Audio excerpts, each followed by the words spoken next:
First of all आज का session start करते हैं and my name is Prashant Katiyar. मैं थोड़ा-सा इंट्रो दे देता हूँ अपने बारे में सबसे पहले। So my name is Prashant Katiyar and this year in the civil service exam I have got the rank of 565 और ये मेरा तीसरा अटेम्प्ट था और फर्स्ट मेंस, फर्स्ट इंटरव्यू। थोड़ा-सा ब्रीफ इंट्रो अबाउट मी। मैं आईआईटी दिल्ली से मैंने ग्रेजुएशन किया है 2023 में from the department of civil engineering और मेरा ऑप्शनल ज्योग्राफी था और मैं कानपुर को बिलॉन्ग करता हूँ, उत्तर प्रदेश से हूँ। फॉर द लास्ट 5 और 6 years I have been living in Delhi. तो that's a brief intro about myself. अब ये session basically the purpose of this session. तो इस सेशन में बेसिकली हम लोग डिस्कस करेंगे प्रीलिम्स की स्ट्रैटेजी, मेंस की स्ट्रैटेजी, इंटरव्यू की strategy, the things which worked for me. चीज़ें जो अच्छा अमन रस्तोगी जी, अब भी कानपुर से हैं, गुड। तो प्रीलिम्स की स्ट्रैटेजी क्या थी, मेंस की है, इंटरव्यू की क्या स्ट्रैटेजी है, ये सब हम लोग डिस्कस करेंगे और आई have a certain set of questions जो मेरे पास ऑलरेडी हैं। मैं इनको एक-एक करके एड्रेस करूँगा और आपके अगर कोई डाउट्स वगैरह हैं, तो आप कमेंट्स में टाइप करते रहिएगा। मैं बीच-बीच में भी एड्रेस कर दूँगा, मोस्टली मैं लास्ट में एड्रेस करूँ, ठीक है? डिस्कस करते हैं, यूपीएससी का डिस्कस कर लेंगे, प्लान बी वगैरह के बारे में डिस्कस कर लेंगे। दूसरे एग्ज़ाम्स जिनमें मैंने अटेम्प्ट किए हैं, आरबीआई ग्रेड बी हो गया, आईबीपीएस हो गया, वो भी हम लोग थोड़ा बहुत डिस्कस कर लेंगे, ब्रीफ में। तो let's start the session. I have a certain set of question जो मैंने लैपटॉप में खोल रखे हैं। तो यार ऑप्शनल की बात हम लोग करते हैं अभी। थोड़ा-सा फ्लो में आते हैं, उसके बाद ऑप्शनल की बात करते हैं। तो इंट्रो मैंने दे दिया है, अपना यूपीएससी वाला। थोड़ा-सा जर्नी के बारे में मैं बता देता हूँ कि मैंने फर्स्ट अटेम्प्ट दिया था 2023 में और फर्स्ट अटेम्प्ट ऐसे ही दे दिया था बिना प्रिपरेशन के। उसके फर्स्ट अटेम्प्ट के बाद मैंने अपनी एक्चुअली में प्रिपरेशन स्टार्ट करी थी जुलाई 2023 में और 2024 में पहला अटेम्प्ट, दूसरा attempt I didn't qualify prelims. 2025 में प्रीलिम्स क्वालीफाई हुआ, मेंस क्वालीफाई हुआ, इंटरव्यू क्वालीफाई हुआ। तो यही है। इंटरव्यू के बाद एक्चुअली मेरा इंटरव्यू उतना अच्छा हुआ नहीं था। सो आई वाज़ नॉट एक्सपेक्टिंग कि मेरा फाइनल सिलेक्शन होगा। बट स्टिल रिज़ल्ट आने के 1 वीक पहले आई वाज़ वेरी एंग्ज़ियस कि पता नहीं यार होगा कि नहीं होगा। 5-6 मार्च को रिज़ल्ट आया तो उससे पहले आई वाज़ लाइक पता नहीं। I was not eating food, I was not doing anything, I was just doom scrolling the reels throughout the day कि बस किसी तरह रिज़ल्ट आ जाए and once I got to see my name in the holy PDF I was like dude कुछ हो गया है। मेंटल हेल्थ के बारे में बात करेंगे अभी। तो पहले मैं बता देता हूँ थोड़ा-सा सिलेक्शन-विलेक्शन के बारे में बता देता हूँ। तो ones I got selected my father, my mother, my niece 1.5 मतलब लगभग 1.5 साल की है। वो सब थे, आई हग्ड देम, मज़े किए, बात करा। अभी भी उसका वो थोड़ा-सा यूफ़ोरिया है, वो अभी थोड़ा कम हुआ है। तो या तो ये था रिएक्शन। सक्सेस के क्रेडिट की बात करूँ तो ऑब्वियसली मेरी दोनों बड़ी बहनें, I have 2 elder sisters, both are in Delhi police sub inspector and मेरे पेरेंट्स, मम्मी-पापा, मेरे फ्रेंड्स, कॉलेज के फ्रेंड्स आईआईटी दिल्ली से, इन लोग ने हर तरह से पढ़ाई में और वैसे नॉर्मल मेंटल हेल्थ के एस्पेक्ट्स में बात करें तो they have really helped me in all the aspects. तो हाँ यार, थोड़ा-सा पीयर ग्रुप वगैरह भी जो है ना और आपके आस-पास जो लोग हैं वो भी मैटर करता है, क्या चीज़ हो रही है। तो क्वेश्चंस मैं एड्रेस करूँगा एंड में करूँगा, आप टाइप करते जाओ बीच-बीच में मेरे को कोई क्वेश्चन आंसर करने लायक लगेगा तो मैं कर दूँगा।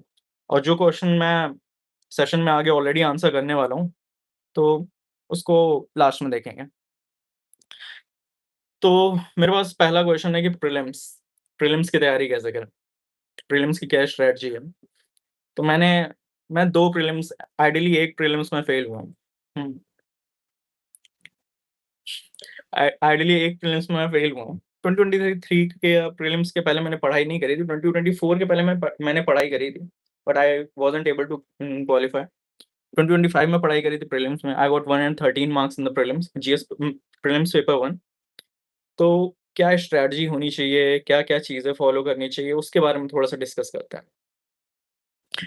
तो सबसे पहले ऑनलाइन, ऑफलाइन कोचिंग जॉइन करना है, खुद से पढ़ना है। तो मैं अपनी बात करूँ, देख सबका एक कम्फर्ट ज़ोन होता है। अगर आपको लगता है कि आप सेल्फ स्टडी नहीं कर सकते, आपको कोचिंग जॉइन करने की ज़रूरत है, तो आप कोचिंग जॉइन कर लो। आपको लगता है कुछ चीज़ें आप सेल्फ स्टडी कर सकते हैं, तो आप सेल्फ स्टडी भी कर सकते हैं, उसमें कोई दिक्कत नहीं है, whatever suits, whatever floats your boat. मैं अपने केस की बात करूँ तो मैंने कई सारे जो प्रीलिम्स के टॉपिक्स हैं सब्जेक्ट्स हैं, मैंने कई सारे में ऑनलाइन सोर्सेज़ यूज़ किए थे। कई सारे में मैंने ऑफ़लाइन सोर्सेज़ मतलब खुद से सेल्फ स्टडी कर ली थी। फॉर एग्ज़ाम्पल जैसे कि उम, इकोनॉमी हुआ, इकोनॉमी मैंने अनअकैडमी का सब्सक्रिप्शन यूज़ किया, मैंने मृणाल पटेल सर से पढ़ा है इकोनॉमी। पॉलिटी है, पॉलिटी के लिए मैंने किसी टीचर से नहीं लिया, मैंने लक्ष्मीकांत ही पढ़ी है। मैंने मल्टीपल टाइम्स पढ़ी हुई है, आई थिंक मैं 20-25 बार पढ़ चुका हूँ लक्ष्मीकांत। फिर अपना ज्योग्राफी है, geography was my optional two, तो वहाँ से तो हेल्प था ही। ज्योग्राफी के लिए मेरे ख्याल से एनसीईआरटीज़ बहुत इम्पोर्टेंट है और मैंने अनअकैडमी उसके लिए भी यूज़ किया था अपने जो कॉन्सेप्ट्स हैं उनको और थोड़ा फाइन ट्यून करने के लिए, ज्योग्राफी वगैरह। तो इस तरह से कई सारे टॉपिक्स हैं। अब स्ट्रैटेजी क्या होनी चाहिए प्रीलिम्स के लिए? देखिए, मुझे ऐसा लगता है कि प्रीलिम्स के लिए स्टैटिक्स जो है ना वो सबसे इम्पोर्टेंट है। करंट अफेयर्स भी इम्पोर्टेंट है, स्टैटिक्स सबसे ज़्यादा इम्पोर्टेंट है। अगर आप बिगिनर हो, तो मेरे ख्याल से कोचिंग वगैरह, ऑनलाइन सोर्स है, इतने सारे सोर्सेज़ अवेलेबल हैं। आपको ऑफलाइन कोचिंग जॉइन करनी है, ऑफलाइन कर लो। ऑनलाइन करनी है, ऑनलाइन कर लो। हुँ। सेल्फ स्टडी करनी है, आप सेल्फ स्टडी भी कर सकते हैं। बुक लिस्ट वगैरह अवेलेबल है, मैं डिस्कस करूँगा अभी बुक लिस्ट क्या थी मेरी। तो सबसे पहले से आप बिगिनर हैं। हाँ यार, अगर घर पे पढ़ाई नहीं हो रही है, लेकिन जैसे कि करोल बाग वगैरह में यहाँ पे मैं देखता हूँ लड़कों को।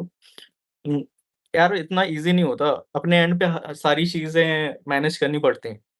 तो if you are living in Karol Bagh, तो खाने का इंतज़ाम और भी 50 चीज़ें होती हैं यार, जब हम लोग अकेले रह रहे होते हैं। तो खुद के एंड पे मैनेज करना होता है। घर में एटलीस्ट ये तो है कि थोड़ा-सा मेंटल हेल्थ सफ़र करती है, लेकिन आप एक्चुअली कम्फर्ट में कर सकते हो तैयारी। तो वो वाला इश्यू घर मतलब अकेले रहने में काफ़ी होता है। तो आप घर पे रह के भी कर सकते हो, अकेले रह के भी कर सकते हो। मैं थोड़े टाइम अकेले भी रहा हूँ, थोड़े टाइम घर पे भी रहा हूँ, तो वो तो प्रीलिम्स की स्ट्रैटेजी की बात हम लोग कर रहे थे, वो करते हैं। अगर आप बिगिनर हो, तो आप सबसे पहले अपने क्या कहते हैं, जो स्टैटिक्स वाला पार्ट है, वो कवर करो। स्टैटिक्स वाला पार्ट कवर करने में काफ़ी टाइम तो लग जाएगा। अभी हम लोग प्रीलिम्स की स्ट्रैटेजी की बात कर रहे हैं फर्स्ट ऑफ ऑल। स्ट्रैटेजी वाला पार्ट कवर करने में काफ़ी टाइम तो लग जाएगा।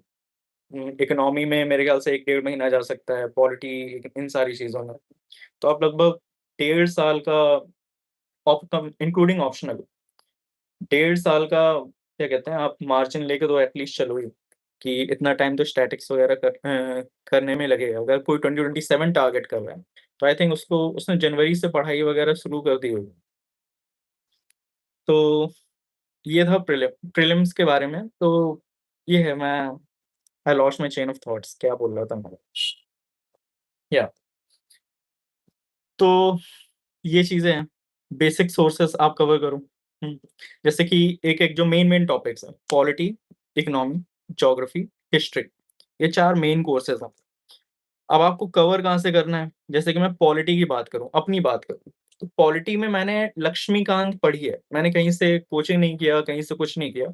अपने एंड पे मैंने लक्ष्मीकांत पढ़ी है। पहली बार पढ़ने में 1 महीना लग गया, दूसरी बार पढ़ा 20 दिन लगा, तीसरी बार पढ़ा 15 दिन में हो गया। ऐसे-ऐसे करके मैंने कम से कम एटलीस्ट मैं I have lost the count at this point, लेकिन मल्टिपल टाइम्स रिवीज़न कर चुका हूँगा, एटलीस्ट 30-40 टाइम्स। लक्ष्मीकांत मैं शुरू से एंड तक पढ़ चुका हूँ। पॉलिटी के लिए मेरे ख्याल से उससे ज़्यादा इम्पोर्टेंट कुछ नहीं है। आप एक बार लक्ष्मीकांत सही से पढ़ लोगे, उसके अलावा कुछ मेरे ख्याल से है नहीं पॉलिटी यूपीएससी के लेवल पे। अब मेंस के लिए क्या करना है वो मैं मेंस की स्ट्रैटेजी में डिस्कस करूँगा। अभी मैं मतलब प्रीलिम्स की बात कर रहा हूँ।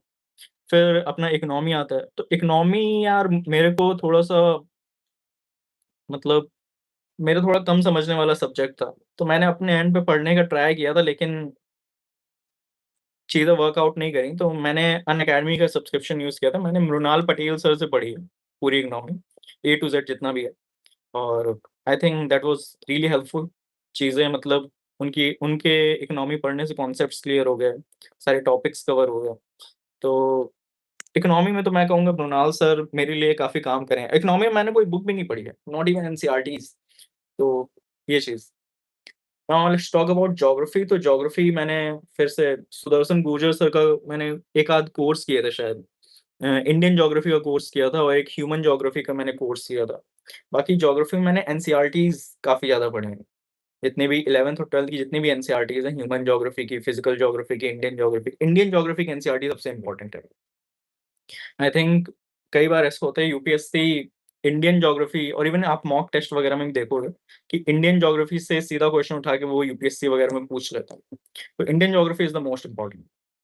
बाकी भी इम्पोर्टेंट है। मैं बता रहा हूँ ये इंडियन ज्योग्राफी मिस नहीं करनी है एनसीईआरटी 11th और 12th क्लास। उसके बाद अपन लोग आते हैं ज्योग्राफी में इसके अलावा मैंने कुछ किया नहीं। सुदर्शन सर का कोर्स और एनसीईआरटीज़। इवन मेरा ज्योग्राफी ऑप्शनल था, I did geography optional coaching, तो वहाँ से भी ज्योग्राफी के काफ़ी कॉन्सेप्ट्स क्लियर हो गए थे। Now let's talk about history. History का क्या करा, हिस्ट्री कैसे करना है? तो first of all I skipped medieval history. मैंने मिडीवल हिस्ट्री पढ़ी ही नहीं है। मिडीवल हिस्ट्री का क्या return on investment for the lack of better words काफ़ी मेरे को समझ नहीं आया, इस वजह से आई स्किप्ड मिडीवल हिस्ट्री। मैंने हिस्ट्री में एंशिएंट हिस्ट्री हो गया, आर्ट एंड कल्चर हो गया और मॉडर्न हिस्ट्री हो गया। मैंने सिर्फ़ यही 3 टॉपिक्स कवर किए। मॉडर्न हिस्ट्री के लिए मैंने पढ़ा है स्पेक्ट्रम मल्टीपल टाइम्स, यहाँ कहीं रखी भी होगी शायद। I am not able to find. आप देखोगे मैंने उसका इतनी बार रिवीजन किया, बुक भी फट गई है। तो मॉडर्न हिस्ट्री का ये हो गया। एंशिएंट हिस्ट्री के लिए मैंने ऑब्वियसली फिर से एक कोर्स किया था। अनअकैडमी पे आरती छाबरी मैम का एक कोई शॉर्ट सा कोर्स था, 20-25 लेक्चर्स का, तो वो मैंने कर लिया था, प्रीलिम्स के पहले ही किया था।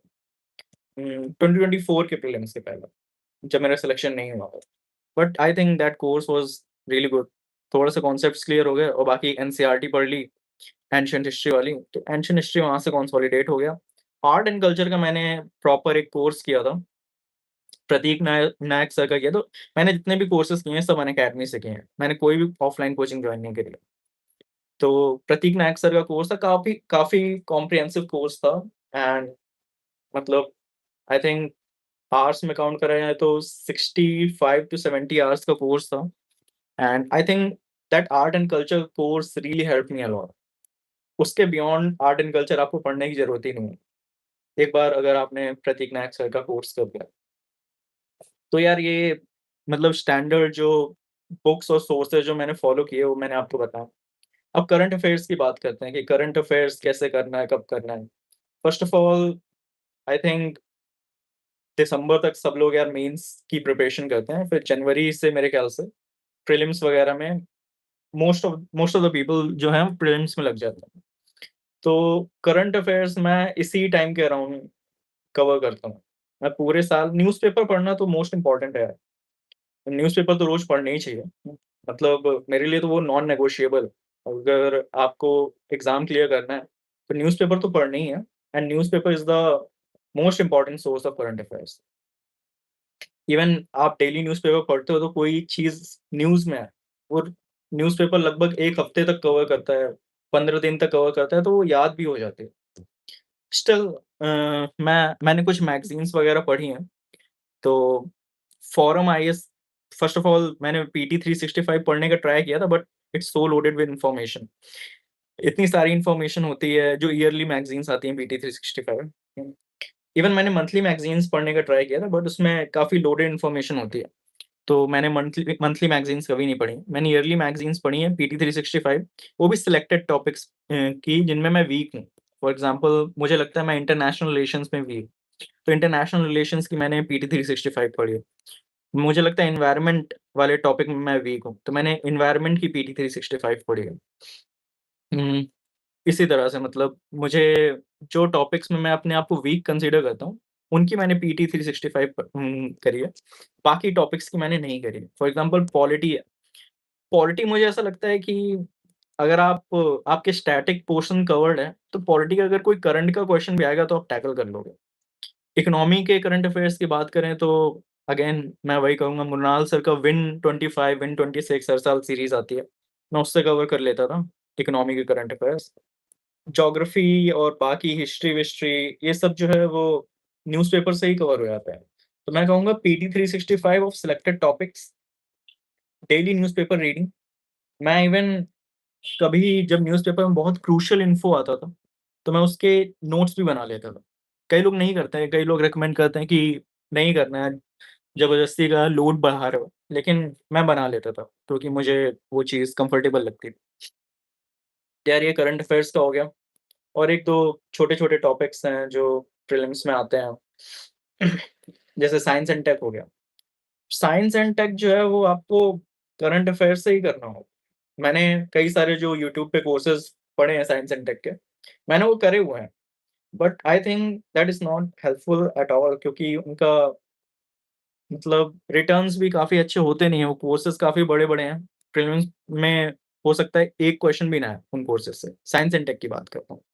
तो साइंस एंड टेक आप मैगज़ीन्स पढ़ लो, साइंस एंड टेक की पीटी 365 जो मैंने भी पढ़ी थी पीटी 365, तो आप वो पढ़ सकते हैं। सॉरी, साइंस एंड टेक की पीटी 365 पढ़ सकते हैं और न्यूज़पेपर एक बहुत ही अच्छा सोर्स है, साइंस एंड टेक के क्वेश्चंस को कवर करने के लिए। और बाकी फिर कॉमन सेंस ही है। आप साइंस एंड टेक के क्वेश्चन अगर प्रीलिम्स में आते हैं, तो आप कॉमन सेंस से भी टैकल कर सकते हो। तो साइंस एंड टेक का ये हो गया प्रीलिम्स का। और क्या अगर मेरे ख्याल से जनवरी से लेकर मई तक जब तक प्रीलिम्स होता है, ये मंथ तो स्पेसिफिकली प्रीलिम्स को ही डेडिकेटेड होना चाहिए। मेंस वगैरह को कुछ नहीं।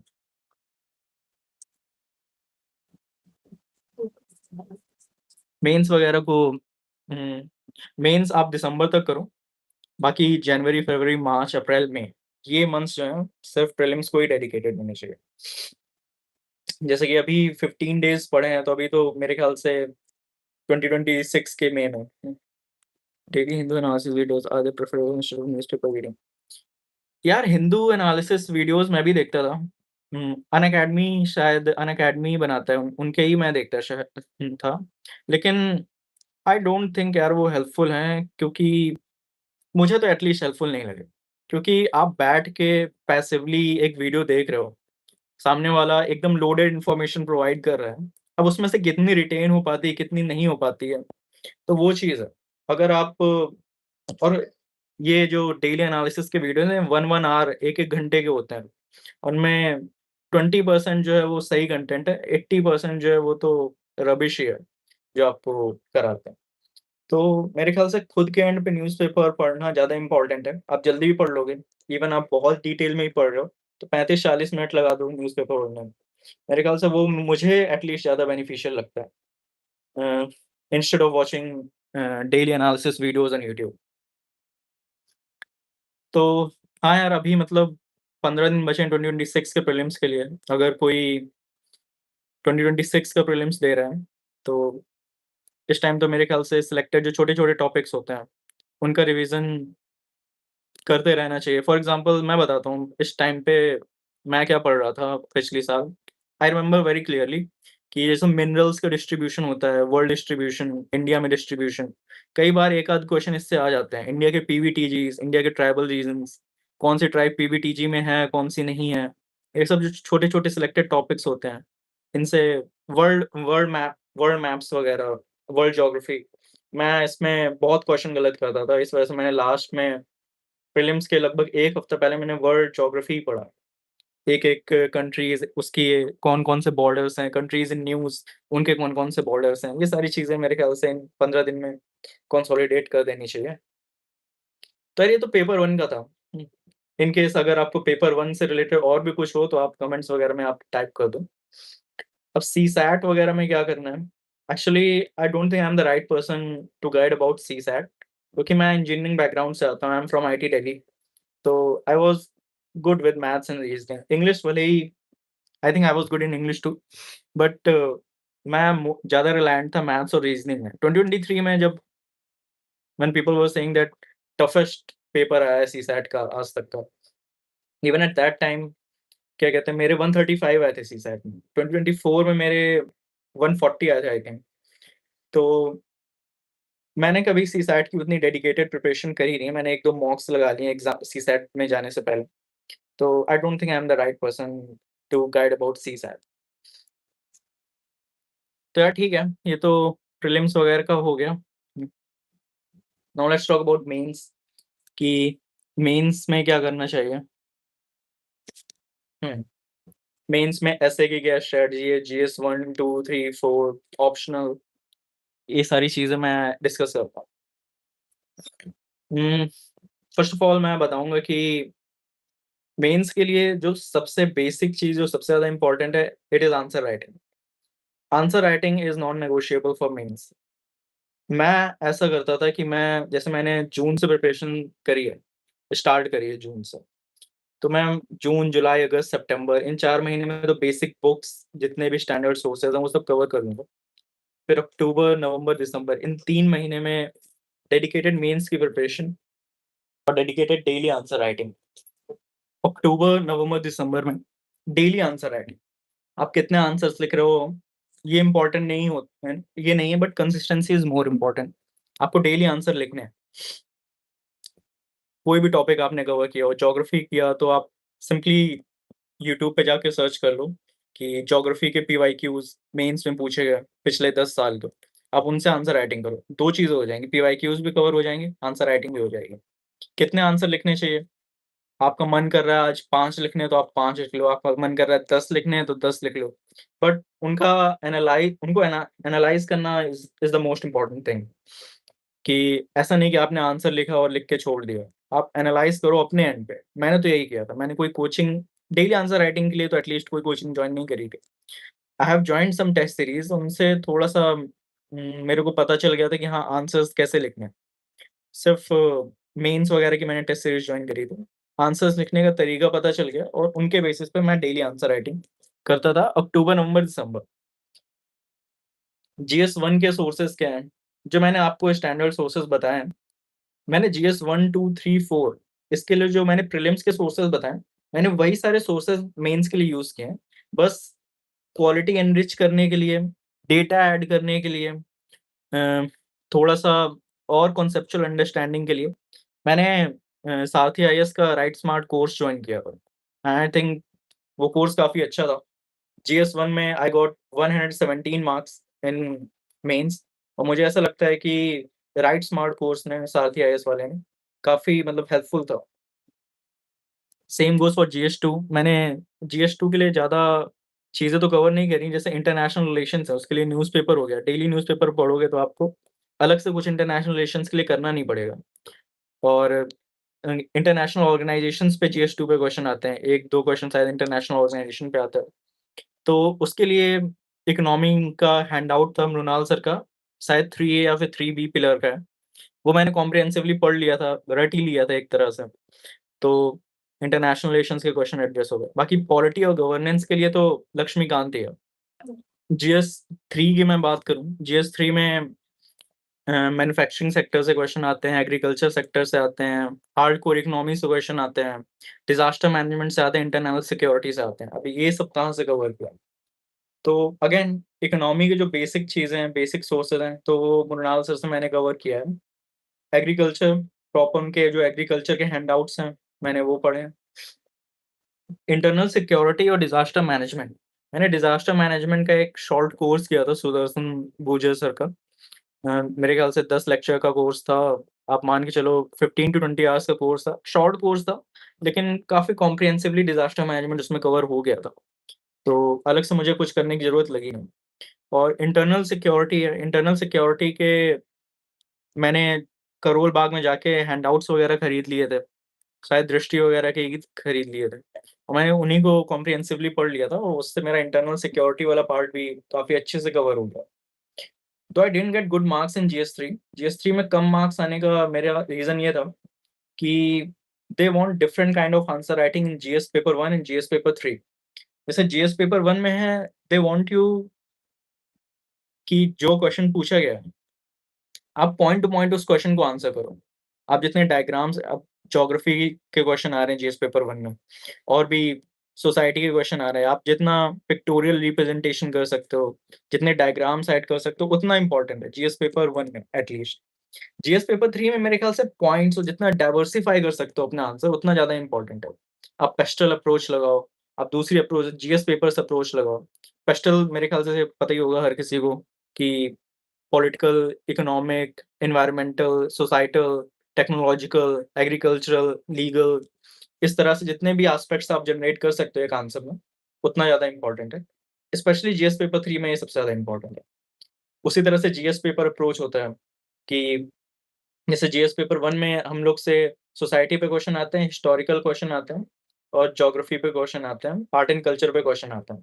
तो आप इतने पॉइंट्स जनरेट कर सकते हो। जीएस पेपर 2 में जैसे पॉलिटी पे क्वेश्चन आते हैं, सर्टेन लीगल सेक्टर्स पे क्वेश्चन आते हैं, इंटरनेशनल रिलेशंस पे क्वेश्चन आते हैं।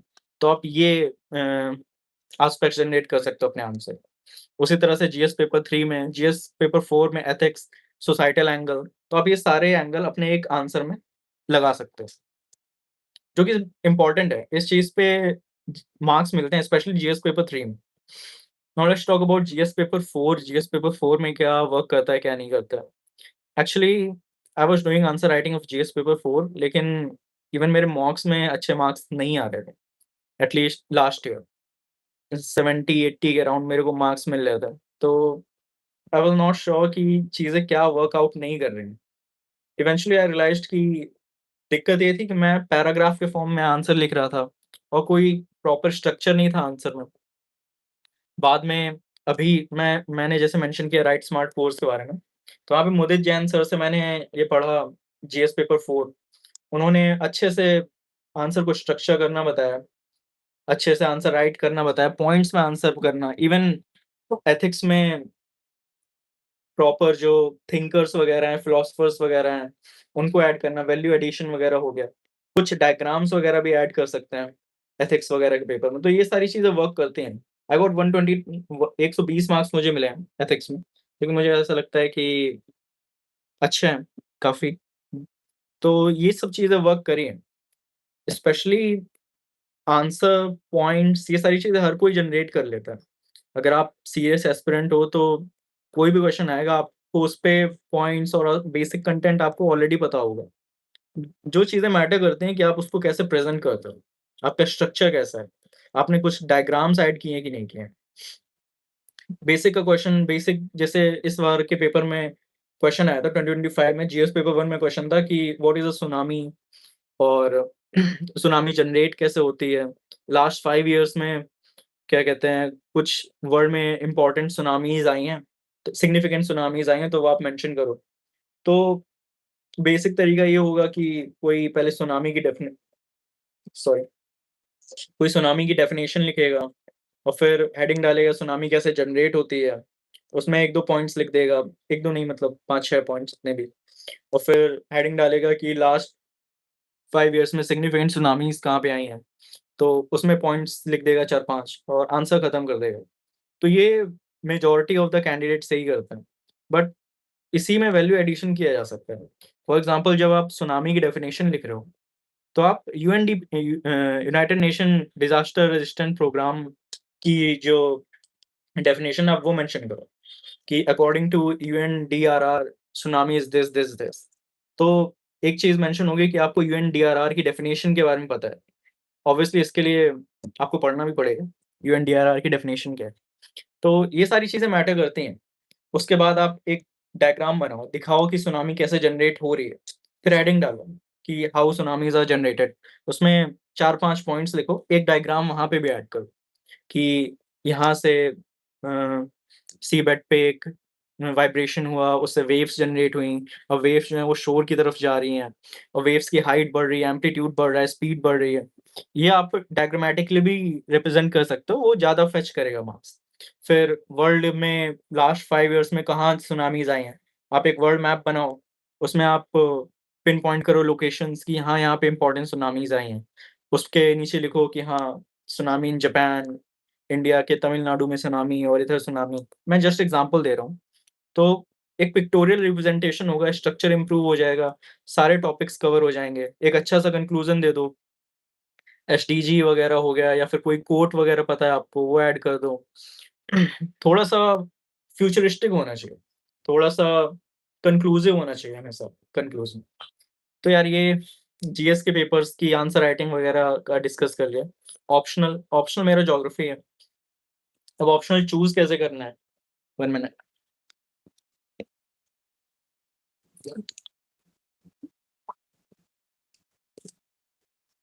I remember someone asked me a couple of days back कि सर ऑप्शनल चूज़ कैसे करें? तो यार ऑप्शनल चूज़ करना 2 टाइप के हैं। आपका या तो इंटरेस्ट हो, अगर किसी चीज़ में इंटरेस्ट ही नहीं है, फिर आप थोड़ा-सा प्रैग्मैटिक हो जाओ कि भाई किसमें किसका ट्रेंड चल रहा है, किसमें अच्छे मार्क्स मिल रहे हैं। I was never the second kind of person.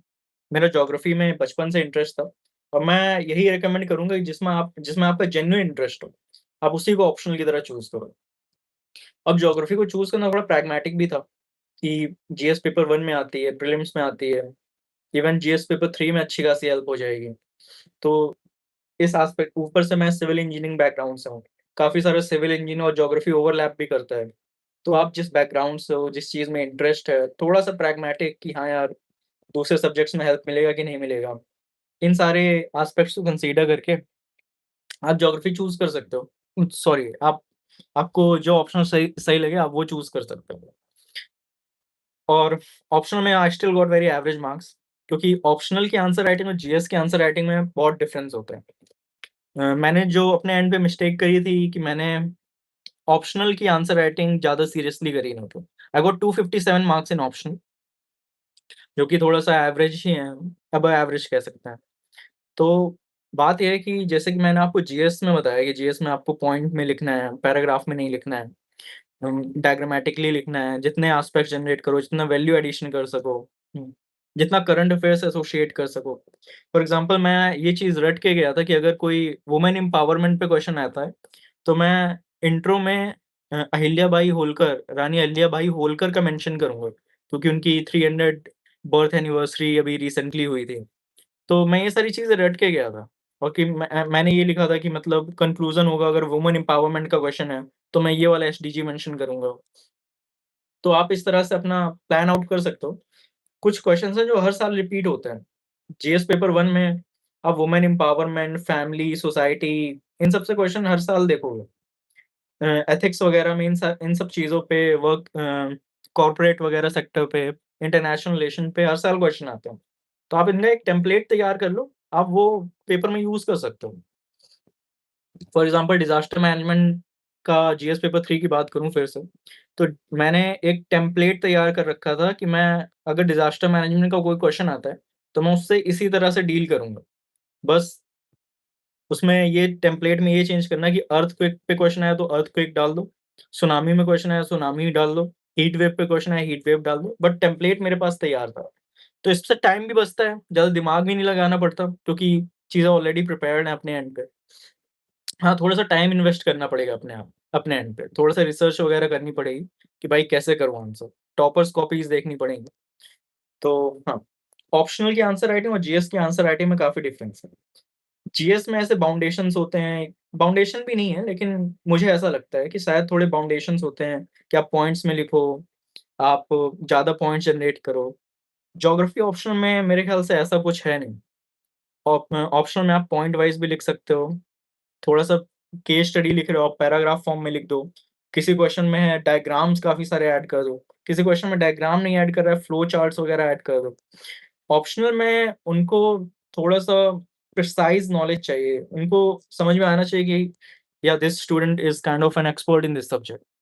तो इस वजह से जैसे ज्योग्राफी है, तो मैं उसमें ज्योग्राफर्स के नाम ऐड करूँगा, उनके वर्क्स के नाम ऐड करूँगा, केस स्टडीज़ उनकी जो हुई हैं, वो ऐड करूँगा। Recent examples, her cheese geographical point of view से सोचना। तो ये सिर्फ़ ज्योग्राफी के लिए नहीं एप्लीकेबल, ये दूसरे ऑप्शनल्स के लिए भी एप्लीकेबल है। आपने एंथ्रोपोलॉजी ले रखा है, सोशियोलॉजी ले रखा है, ह्यूमैनिटीज़ वाले जो ऑप्शनल्स ले रखे हैं। अगर आपका मैथ्स ऑप्शनल है या फिर फिज़िक्स, केमिस्ट्री ये ऑप्शनल है, तो उसके बारे में I I don't think I have some idea. तो आपको जो फैकल्टी वगैरह आप उनसे पूछ लीजिए कि भाई मैथ्स या फिर इन सब से ऑप्शनल है तो उनमें कैसे डील करना है। सोर्सेज़ बुक लिस्ट मैंने बता दिया, प्रीलिम्स, मेंस, ऑप्शनल के लिए ऑप्शनल का बुक लिस्ट नहीं बताया। तो optional since my optional was geography तो मैंने एक पेन ड्राइव कोर्स लिया था करोल बाग में अजय राज सर करके हैं, he is not very famous पर मुझे कुछ दोस्तों वगैरह ने रिकमेंड किया था कि ज्योग्राफी ऑप्शनल काफ़ी अच्छा पढ़ाते हैं। तो मैंने उनका एक पेन ड्राइव कोर्स लिया था। थोड़ी-सी बुकलेट्स वगैरह उन्होंने दी थी, तो मैंने उन्हीं को एक तरह से रट ही डाला आप ये मान के चलो। रटने इन द सेंस कि मैंने इतनी मल्टीपल टाइम्स उन चीज़ों को पढ़ा है कि वो मेरे को याद हो गई। इवन आप किसी भी टॉपिक को उठाओ क्लाइमेटोलॉजी में कोई भी टॉपिक मेरे को बता दो, मैं ए टू ज़ेड चीज़ें बता सकता हूँ कि जियोग्राफर के नाम, क्या कहते हैं, किसने क्या चीज़ डिस्कवर करी थी, कब कौन-सी चीज़ डिस्कवर हुई थी, कैसे क्या प्रोसेस होता है। आप कोई भी टॉपिक पूछ लो। तो मैंने उन बुकलेट्स को जो मेरे पास अवेलेबल थी और जो पेन ड्राइव कोर्स था कॉन्सेप्ट्स को समझने के लिए, मैंने उन्हीं को ही पढ़ा है और मेरे ख्याल से दे वर्क्ड फॉर मी तो या this was for optional. Sources book list के बारे में आंसर फ्रेम कैसे करने हैं मेंस में, I address that. Answer writing की प्रैक्टिस कैसे करनी है, एड्रेस कर दिया। Multi dimensional, pastel approach, GS paper approach और भी बहुत सारी अप्रोचेज़ होती हैं, जो आप याद कर सकते हो। पेस्टल मेरे को सबसे बेस्ट लगती है। आपका कोई भी आंसर है, आप political angle, economic angle, scientific angle, technological angle, societal angle, agricultural angle, legal angle, जितने एंगल जनरेट हो सकें, आप सारे जनरेट करो। These things fetch you marks, specially in GS paper 3। GS paper 3 में ये काफ़ी हेल्पफुल होता है। आंसर पॉइंट वाइज़ लिखने चाहिए, पैराग्राफ में लिखने चाहिए, डायग्राम बनाना बनाना चाहिए। मैं कभी भी जीएस पेपर्स में तो एटलीस्ट ये नहीं बोलूँगा कि आप पैराग्राफ में आंसर लिखो। पॉइंट्स ज़्यादा मैटर करता हूँ और मैं तो एटलीस्ट डायग्राम्स, फ्लो चार्ट्स पे काफ़ी फ़ोकस करता था कि जितने भी डायग्राम्स बना सकता हूँ, जितने भी फ्लो चार्ट्स बना बना सकता हूँ, वो मैं ऐड कर दूँ। एक्चुअली जो एग्ज़ामिनर है, उसको आपका आंसर पढ़ने में जितना कन्वीनियंस रहेगा, मेरे ख़्याल से it will fetch you more marks. मैं फिर से वही मेंशन करना चाहूँ, जो भी सीरियस एस्पिरेंट्स हैं, उनको बेसिक पॉइंट्स तो पता है, बट उनको आंसर्स कैसे प्रेज़ेंट करना है, इसके बारे में ज़्यादा आइडिया नहीं है। तो इसी वजह से आपका आंसर का स्ट्रक्चर सबसे ज़्यादा इम्पोर्टेंट होना चाहिए। आप जितने डायग्राम्स ऐड करोगे, जितने फ्लो चार्ट्स ऐड करोगे, जितना पॉइंट वाइज़ लिखोगे, हेडिंग्स वगैरह लिखोगे, हेडिंग्स को बॉक्स में करोगे, उतना ज़्यादा इम्पोर्टेंट है। प्रॉपर इंट्रो होना चाहिए, शॉर्ट इंट्रो, फिर जितना बॉडी वाला पार्ट है उसमें हेडिंग्स बॉक्स में। अगर आपको डायग्राम समझ में आ रहा है, कुछ फ्लो चार्ट समझ में आ रहा है, वो ऐड कर दो। कंक्लूज़न लिखो, इम्पोर्टेंट आपने कोई टर्म्स डाले हैं अपने आंसर में, कोई इम्पोर्टेंट डेटा डाला है, तो उसको अंडरलाइन करो। ये सब पेटी थिंग्स हैं but these things fetch you marks. ये चीज़ें काफ़ी इम्पोर्टेंट हैं। अगर कोई आंसर ना आता हो प्रीलिम्स में, अच्छा प्रीलिम्स में आंसर ना आता हो, अगर बिल्कुल ही नहीं आइडिया है, अगर मैं कहूँगा अगर जैसे 2-3 ऑप्शन दिए गए हैं, उनमें से एक ऑप्शन शायद आपको आता है, मतलब एक एलिमिनेट हो गया या फिर एक के बारे में थोड़ा आइडिया है, तो आप अटेम्प्ट कर दो।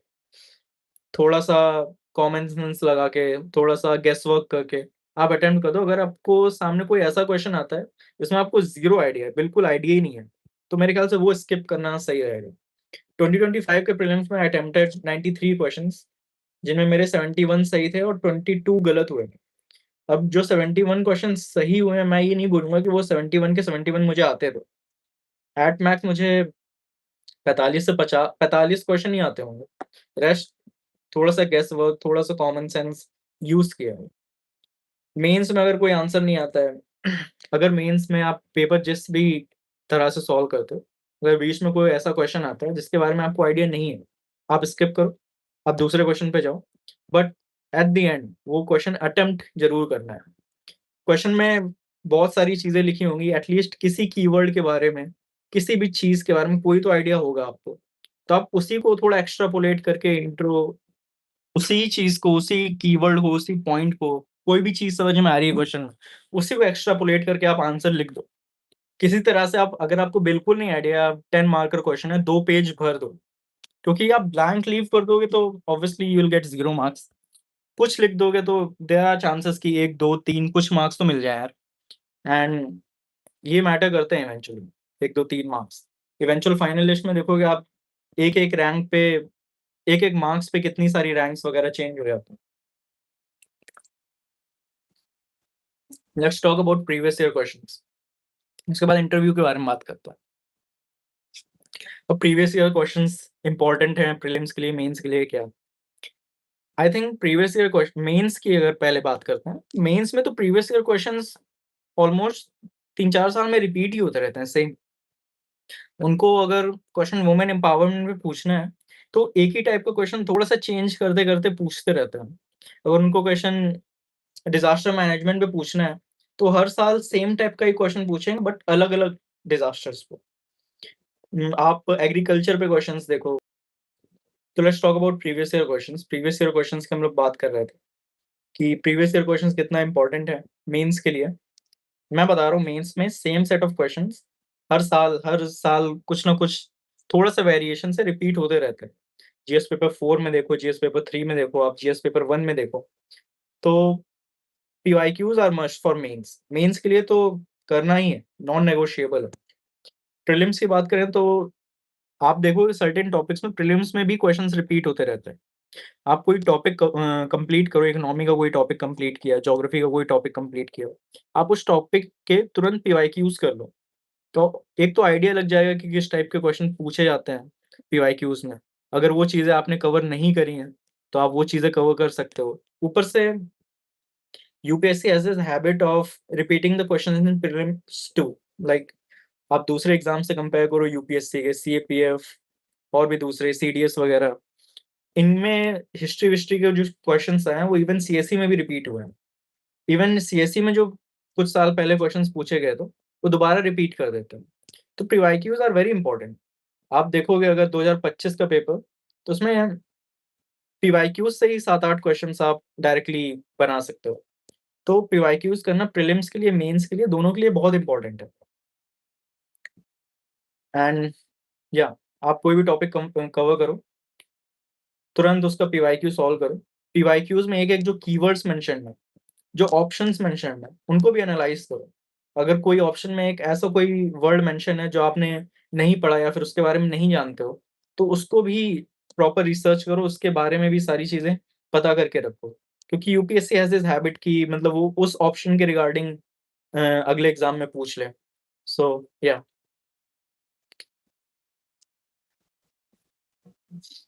इंटरव्यू की बात करते हैं। यार इंटरव्यू में मेरा तो मतलब थर्ड अटेम्प्ट में फर्स्ट ही इंटरव्यू था और उसके पहले भी मेरे को इंटरव्यू एक्सपीरियंस हो चुके हैं। आरबीआई ग्रेड बी में हुआ था, आईबीपीएस पीओ में हुआ था। But UPSC interview is different. वो इंटरव्यू जो हैं वो 5-5 7-7 मिनट के इंटरव्यूज़ हैं। यहाँ पे हाफ एन आवर का इंटरव्यू है। तो इंटरव्यू के लिए प्रिपेयर कैसे करना है, क्या क्वेश्चंस करने हैं, पर्सनैलिटी डेवलपमेंट कैसे करना है, बोलना कैसे है, ये सारी चीज़ें। फर्स्ट ऑफ ऑल प्रीलिम्स अगर आपने मेंस क्वालीफाई कर लिया तो you have the necessary knowledge to tackle the questions in the interview. Interview में वो आपसे कोई ऐसा क्वेश्चन पूछ ही नहीं सकते हैं, जिसके बारे में आपको आइडिया ना हो। Conceptual question I am talking about. I am not talking about some fact based questions. उसमें तो हो सकता है कि ना आता हो।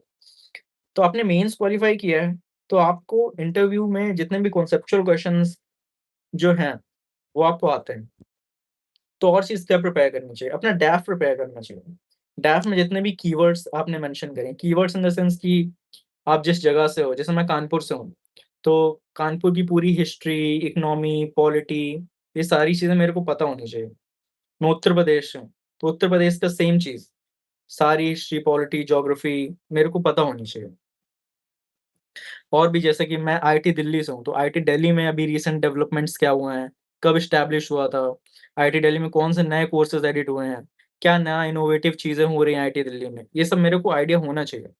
मैं अपने उसकी बात कर रहा हूँ बट आपको भी अपने एंड पे ये सारी चीज़ें अपने लिए प्रिपेयर करनी है।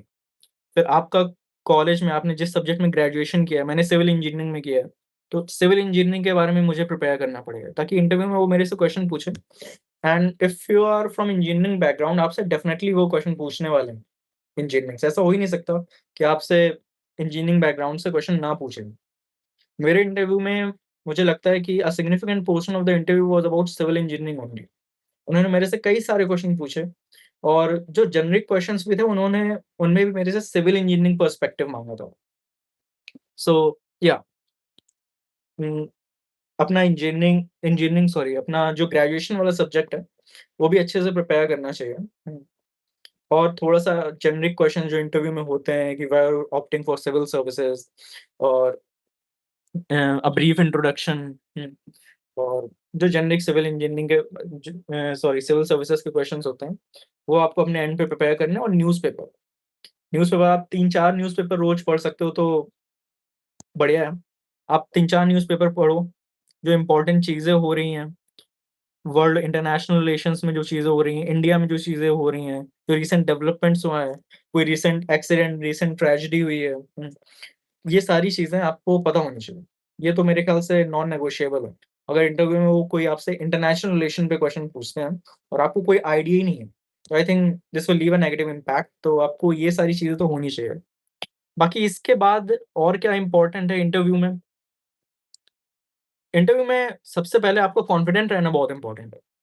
आप कॉन्फिडेंट हो, आप कॉन्फिडेंटली वॉक करते हो, अपना इंट्रोडक्शन देते हो, आप जिस मैनर में पैनल मेंबर से बात कर रहे हो, उसमें कॉन्फिडेंस होना चाहिए। अगर आप कॉन्फिडेंस लैक करते हो तो you will not get good marks. दूसरी चीज़ जो इम्पोर्टेंट है इंटरव्यू में, वो मैं बोलूँगा क्लैरिटी इन योर स्पीच। आप अपने थॉट्स को कन्वे कर पा रहे हो आराम से।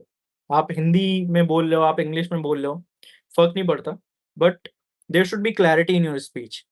पैनल मेंबर्स को समझ में आना चाहिए कि आप क्या बोल रहे हो। समटाइम्स आप देखोगे कि पैनल मेंबर्स जो होते हैं वो काफ़ी लंबा क्वेश्चन पूछते हैं। वो 2-3 मिनट बोलेंगे और एट द एंड आपसे क्वेश्चन पूछेंगे। तो अगर आप कॉन्फिडेंट नहीं हो, थोड़ा-सा नर्वस हो, तो वो चेन ऑफ थॉट्स भी चला जाता है दिमाग से कि क्या क्वेश्चन पूछा गया है। अ, ये सब चीज़ें हो जाती हैं। इवन मैं जब इंटरव्यू के लिए गया था, तो मेरे से दूसरा-तीसरा क्वेश्चन इतना लंबा पूछा था कि मेरे से थोड़ा-सा चेन ऑफ थॉट्स मिस हो गया था कि मैं एक्चुअली में मेरे से बोलना क्या चाह रहा है। But still I tried to answer और वो चीज़ें वर्कआउट कर गईं। तो आई थिंक वही थोड़ा-सा ऑब्वियसली नर्वस तो हर कोई होगा, बट थोड़ा-सा कॉन्फिडेंट, थोड़ा-सा स्लाइटली नर्वस चल जाता है। और क्लैरिटी इन योर स्पीच, ये सारी चीज़ें इंटरव्यू के लिए काफ़ी इम्पोर्टेंट है। प्रेजेंस ऑफ माइंड, जैसे मेरे से इंटरव्यू में पूछा था कि पहला क्वेश्चन ये था कि frame a question for yourself.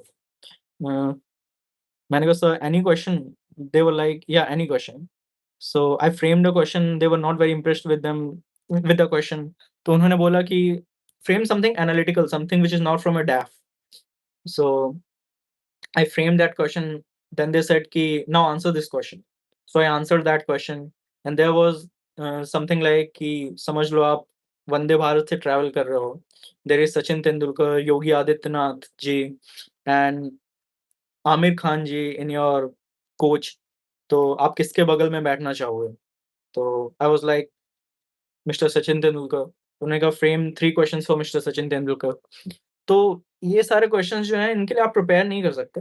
आप रिलैक्स्ड हो, कॉन्फिडेंट हो, थोड़ा-सा प्रेजेंस ऑफ माइंड यूज़ करोगे, तो आप इन क्वेश्चन्स को आंसर कर दोगे। इन क्वेश्चन्स के लिए तो कोई प्रिपरेशन नहीं है। मॉक्स अब इंटरव्यू को टैकल कैसे करना है मेरे ख्याल से आप 2-3, 4-5 जितने भी टाइम आपके पास अवेलेबल है, आप उस हिसाब से मॉक इंटरव्यूज़ दो। और मॉक इंटरव्यूज़ में वो आपको खुद ही गाइड कर देंगे। वो आप में आपकी पर्सनैलिटी में जो फ्लॉज़ हैं वो मेंशन करेंगे और बता देंगे कि भाई कैसे इन सारी चीज़ों को टैकल करना है।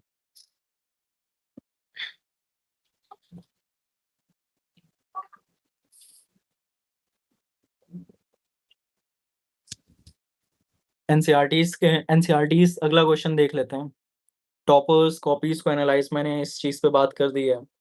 सिलेबस कैसे कवर करें, आई एड्रेस दैट। नोट्स, यार नोट्स मैं रनिंग नोट्स मैंने बना रखे हैं। जितने भी चीज़ें हैं मैंने लोग पहले टॉपिक पढ़ते हैं, फिर उसके थोड़े से ब्रीफ नोट्स बनाते हैं, उसके ब्रीफर नोट्स बनाते हैं। मैंने तो एटलीस्ट अपने एंड पे ये नहीं किया था। तो व्हाटएवर फ्लोट्स योर बोट, अगर आपको ऐसा लगता है कि भाई नोट्स बना के मुझे ब्रीफ नोट्स बना के चीज़ें और क्लियर हो जाएँगी तो आप वो कर लो।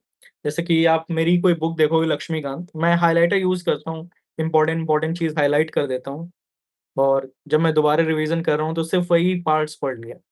तो मैंने कभी भी हैंड रिटन नोट्स अपने एंड पे नहीं बनाए। अगर मैं कोई क्लास कर रहा हूँ ऑनलाइन, तो मैंने उसके रनिंग नोट्स वगैरह बना लिए हैं। तो या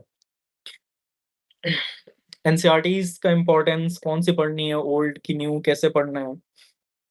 यार एनसीईआरटीज़ जो हैं वो इम्पोर्टेंट है। सारी एनसीईआरटीज़ ही पढ़नी है। एटलीस्ट 2-3 बार तो पढ़ ही लेनी है। एंशिएंट हिस्ट्री की जो एनसीईआरटी है वो, ज्योग्राफी की जितनी भी एनसीईआरटीज़ हैं, ह्यूमन ज्योग्राफी, मैं एनसीईआरटीज़ की बात करूँ तो 11th और 12th की बात कर रहा हूँ। तो ह्यूमन ज्योग्राफी, फिजिकल ज्योग्राफी और इंडियन ज्योग्राफी, ये एनसीईआरटीज़, इकोनॉमी की एनसीईआरटीज़, ये सारी एनसीईआरटीज़ पढ़ लीजिए, मेरे ख्याल से इम्पोर्टेंट है। लेकिन आप कोई कॉम्प्रिहेंसिव कोर्स वगैरह कर रहे हो किसी का डेडिकेटेड, तो उसमें इकोनॉमी वगैरह की एनसीईआरटी ये सब मेरे ख्याल से पढ़ने की ज़रूरत नहीं है। बट स्टिल एटलीस्ट हर या एनसीईआरटीज़ तो आपको पढ़नी चाहिए। मैंने अपने एंड पे तो उतनी एनसीईआरटीज़ नहीं पढ़ी हैं। मैंने ज्योग्राफी की एनसीईआरटीज़ कॉम्प्रिहेंसिवली कवर करी हैं, उसके अलावा दूसरी एनसीईआरटीज़ मैंने उतना कॉम्प्रिहेंसिवली कवर नहीं किया है। बट स्टिल मैंने फिर भी सारी एनसीईआरटीज़ कुछ एटलीस्ट फ्यू टाइम्स तो पढ़ी हैं। करंट अफेयर्स, न्यूज़पेपर की importance, I have addressed all these. Magazines कौन-सी पढ़नी है, I have addressed all these. Coaching, test series, यार टेस्ट सीरीज़ मैंने जॉइन करी है, करी थी। मतलब मेंस की टेस्ट सीरीज़ ही करी थी, प्रीलिम्स की नहीं करी थी। प्रीलिम्स के तो सारे टेस्ट सीरीज़ वगैरह मिल ही जाते हैं, ऑनलाइन वगैरह मिल जाता है। तो प्रीलिम्स के लिए तो कोई टेस्ट सीरीज़ नहीं की थी, मेंस के लिए करी थी क्योंकि मुझे अपनी आंसर राइटिंग देखनी थी कि कुछ इनपुट्स मिले, एक्सटर्नल इनपुट्स मिले कि किस तरह से इम्प्रूव कर सकते हैं। और मुझे ऐसा लगता है कि आपको कोई भी कोचिंग की जिस कोचिंग की मेंस टेस्ट सीरीज़ वगैरह लेनी है, आप ले लो, जो सही लगे। उससे बेसिकली फ़ायदा ये होता है कि आपको आइडिया मिल जाता है कि आप कहाँ गलत जा रहे हो, आपको आंसर राइटिंग में क्या इश्यूज़ हैं, उसको कैसे इम्प्रूव कर सकते हैं। ये सारी चीज़ें एड्रेस हो जाते हैं अगर आप कोई टेस्ट सीरीज़ जॉइन कर लेते हैं। बाकी डेली आंसर राइटिंग जो आप कर रहे हो, उसमें अपने एंड पे एनालाइज़ करते रहो कि भई आप मॉडल आंसर सर्च करो, कोई भी क्वेश्चन किया उसका मॉडल आंसर सर्च करो, चैट जीपीटी पे, परप्लेक्सिटी पे, यूट्यूब पे, गूगल पे सर्च कर लो और अपना आंसर उससे कंपेयर करके देखो कि भाई कौन-कौन से पॉइंट्स मैंने मिस कर दिए, क्या बेटर स्ट्रक्चर हो सकता था। Newspaper, have addressed all these. Preparation कब स्टार्ट करनी चाहिए? यार कई लोग तो 12th के बाद ही प्रिपरेशन स्टार्ट कर देते हैं। आई don't think that is important. College करो अपना आराम से, क्योंकि मेरे ख्याल से कॉलेज वाला टाइम जो है ना वो भी काफ़ी इम्पोर्टेंट है। थोड़ा-सा पर्सनैलिटी डेवलपमेंट होता है, कैरेक्टर डेवलपमेंट होता है। लबासना का वो टैगलाइन क्या है? शीलम परम भूषणम। Your personality is the utmost ornament.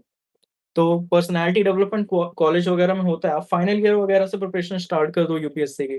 मैंने भी वही किया था, तो मुझे तो वही सही लगता है कि अपना कॉलेज प्रॉपर्ली करो। फाइनल ईयर से या फिर ग्रेजुएट होने के बाद आप प्रॉपर प्रिपरेशन स्टार्ट कर सकते हो।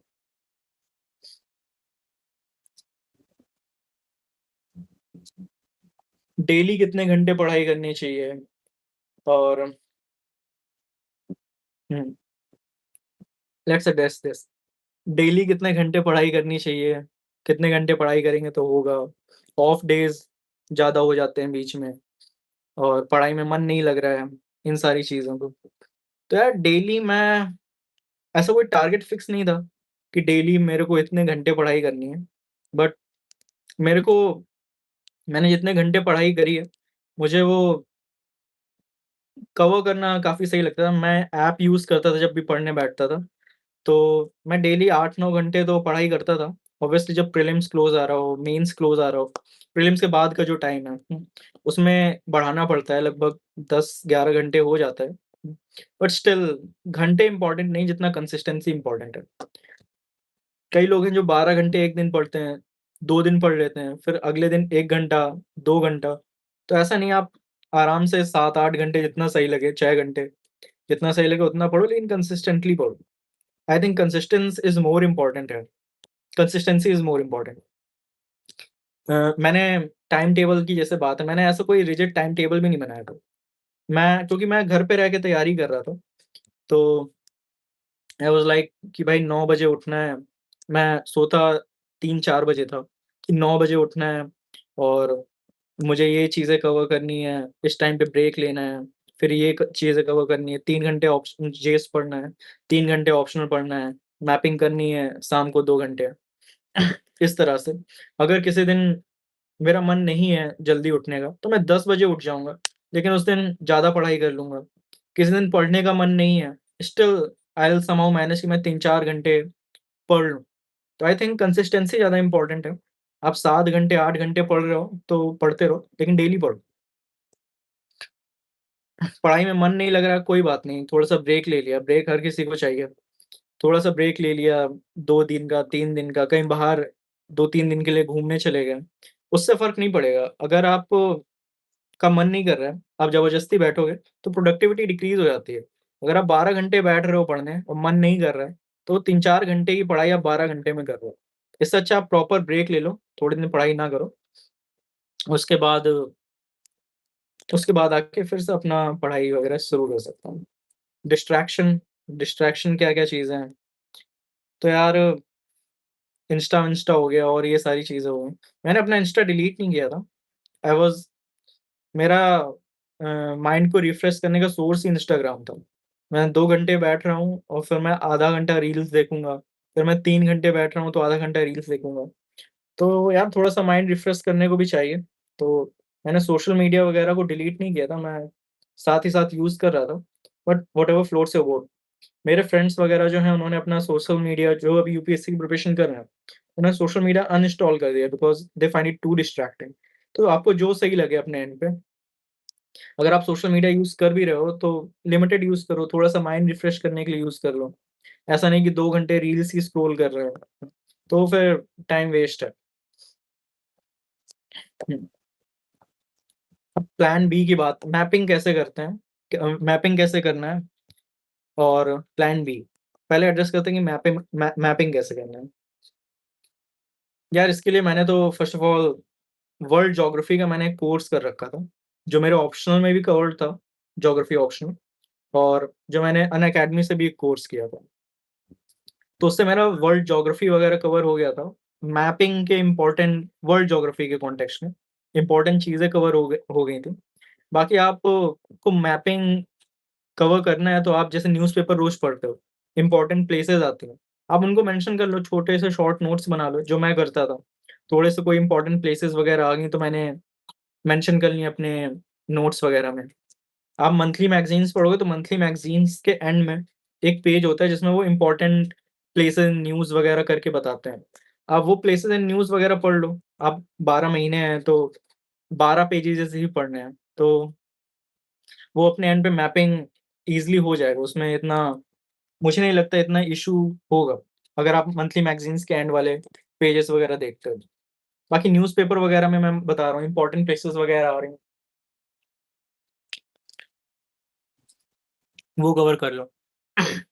मैपिंग से रिलेटेड मुझे इतना इश्यू लगा नहीं कभी। नाउ एट लास्ट एड्रेस करते हैं कि प्लान बी रखना चाहिए कि नहीं? तो यूपीएससी इज़ वेरी अनप्रेडिक्टेबल। अगर आप देखो तो कई लोग कहते हैं कि यार इतने सालों से तैयारी कर रहे हैं, सिलेक्शन नहीं हो रहा, क्योंकि स्टूडियस प्रॉपर अच्छा पढ़ाई करने वाले स्टूडेंट्स हैं। थोड़ा-सा अनप्रेडिक्टेबल है यूपीएससी, थोड़ा-सा लक फैक्टर भी चाहिए चीज़ों में। तो if you are preparing for UPSC, there are chances कि you are not going to go above the line. Obviously आप सेलेक्ट भी हो सकते हो but 99.9% students are getting rejected every year. तो ऐसा नहीं है कि आपका 100% हो ही जाएगा। तो एक प्लान बी होना काफ़ी ज़्यादा इम्पोर्टेंट है। अब कई लोग कहते हैं कि स्टेट पीएससी होना चाहिए प्लान बी। स्टेट पीएससी को आप देखोगे तो times have changed. State PSC में भी आपको प्रॉपर डेडिकेटेड पढ़ाई करनी पड़ेगी उसी चीज़ की, अगर आपको क्लियर करना है। तो यार मैंने स्टेट पीएससी को तो कभी एज़ अ प्लान बी नहीं देखा। इनफैक्ट मैंने आज तक कोई स्टेट पीएससी का एग्ज़ाम भी नहीं दिया। मैं एसएससी और बैंकिंग सेक्टर के जो एग्ज़ाम्स हैं, उनको एज़ अ प्लान बी लेके चल रहा था। आई टूक एसएससी सीजीएल इन 2024 और उसमें मेरा सिलेक्शन हो गया था। मैंने आईबीपीएस पीओ दिया था 2024 में, उसमें वो सिलेक्शन हो गया था। आरबीआई ग्रेड बी दिया था, उसमें सिलेक्शन हो गया था। आई डिडन्ट जॉइन दोज़ क्योंकि मुझे ऐसा लग रहा था कि अभी यूपीएससी पे फ़ोकस करते हैं। प्लान बी होने से अगर साइड बाय साइड क्लियर भी हो जाता है, तो सबसे पहले तो इन इन केस अगर आपका सिलेक्शन हो जाता है, आपको फाइनेंशियल इंडिपेंडेंस मिल जाएगी। आपको घरवालों पे डिपेंड नहीं होना पड़ेगा, वो एक्स्ट्रा जो प्रेशर है दिमाग से, वो हट जाएगा। ऊपर से कॉन्फिडेंस भी बूस्ट होता है, कि इन केस अगर आपका यूपीएससी में सिलेक्शन नहीं हो रहा है, तो ऑब्वियसली आप दूसरे एग्ज़ाम्स क्लियर कर सकते हो। तो वो एक बर्डन जो है दिमाग से, वो भी हट जाता है। घर वाले भी खुश हो जाते हैं कि चलो कुछ ना कुछ तो कर ही लेगा। तो यार ये सारी चीज़ें हैं, जो मुझे ऐसा लगता है कि इनफैक्ट प्लान बी तो एटलीस्ट होना चाहिए। अब ऐसा नहीं है कि 1 साल में सिर्फ़ आप एक ही एग्ज़ाम दे रहे हो, वो है यूपीएससी, ऐसा नहीं है। 2023 में मैंने ये किया था, मैंने सिर्फ़ एक एग्ज़ाम दिया था प्रीलिम्स, यूपीएससी प्रीलिम्स, उसमें मेरा सिलेक्शन नहीं हुआ, तो मैं पूरा साल खाली बैठा था, जो कि नहीं करना चाहिए। 2024 में मैं जितने एग्ज़ाम्स मुझे ऐसा लग रहा था कि मेरे स्किल्स के अकॉर्डिंग सूटेबल हैं, मैंने तो हाँ यार, ये सारे क्वेश्चन्स वग़ैरह मैंने जो मेरे पास अवेलेबल थे, वो मैंने डिस्कस करे हैं। इन केस आपके पास अब कोई डाउट वग़ैरह हो, तो आप मेंशन करो कमेंट्स वग़ैरह में। सर स्टार्टिंग में क्या पढ़ने से शुरू करें? यार मैंने जुलाई में जो 2023 जुलाई में मैंने प्रिपरेशन स्टार्ट करी थी। तो जो बेसिक मोस्ट इम्पोर्टेंट सब्जेक्ट्स हैं जैसे कि ज्योग्राफी, हिस्ट्री, मैंने तो इकोनॉमी से शुरू किया था। मैंने मृणाल सर की क्लासेस वग़ैरह जॉइन करी थी ऑनलाइन। तो मुझे लगता है आप कोई भी जो इम्पोर्टेंट टॉपिक है, ज्योग्राफी, पॉलिटी, क्योंकि ये हेवी वेट्स हैं, इनको कवर करने में काफ़ी टाइम लगता है। और आपके इंटरेस्ट के हिसाब से आपको ज्योग्राफी से शुरू करना है, आप ज्योग्राफी से शुरू करो। आपको इकोनॉमी से शुरू करना है, आप इकोनॉमी से शुरू करो। बस शुरू करो, चीज़ें अपने आप फ्लो में आ जाती हैं।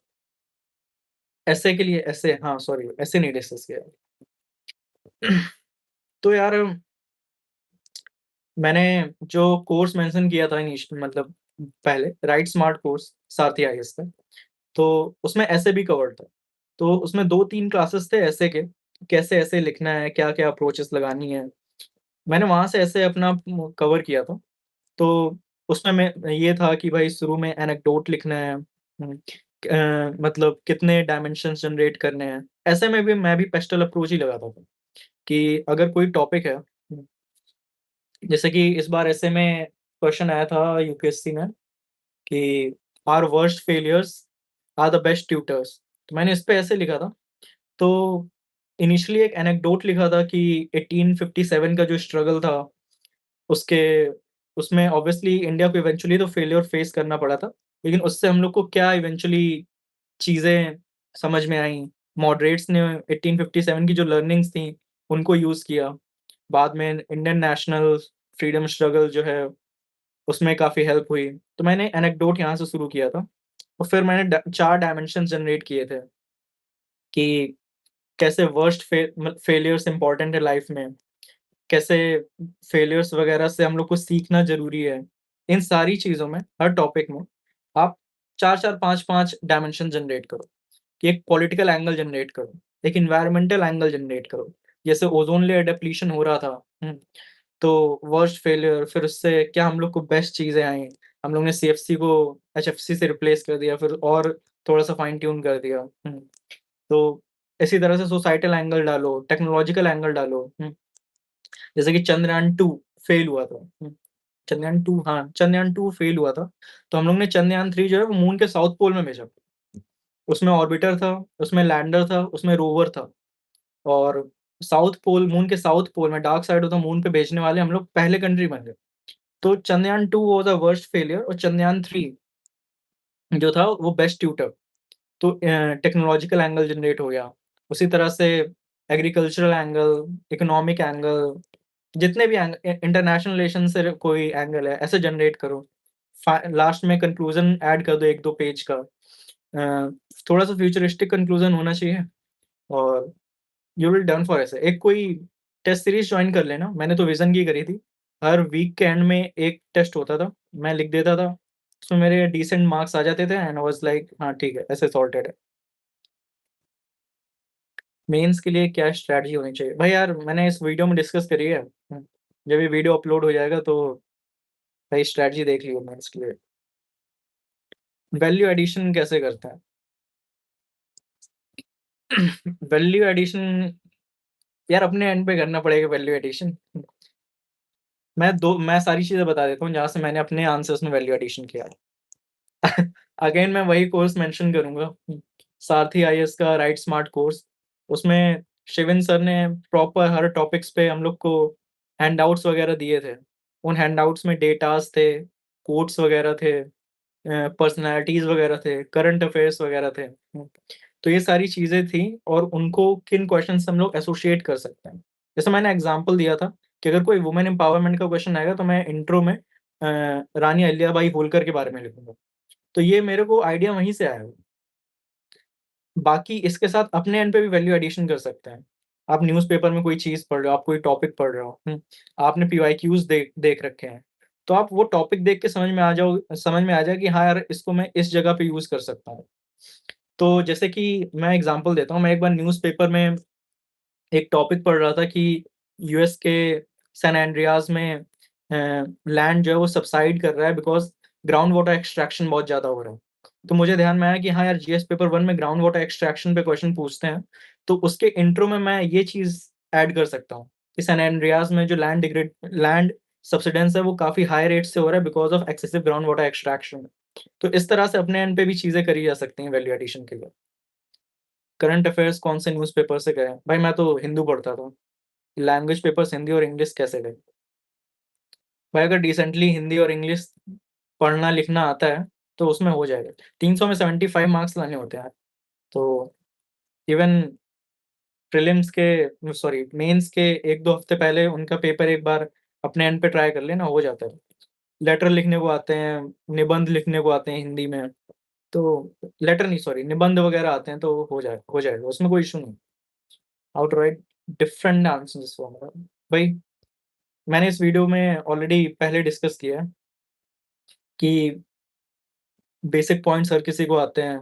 आपको बेसिक कीवर्ड्स समझने हैं क्वेश्चन में, वो उनको एड्रेस करना है, स्ट्रक्चर बनाना है प्रॉपर, डायग्राम्स ऐड करने हैं, वैल्यू एडिशन करना है। ये सारी चीज़ अपने एंड पे करनी होगी कि यार इस टाइप का डेटा है, मैं इस टाइप के क्वेश्चन में यूज़ कर लूँगा।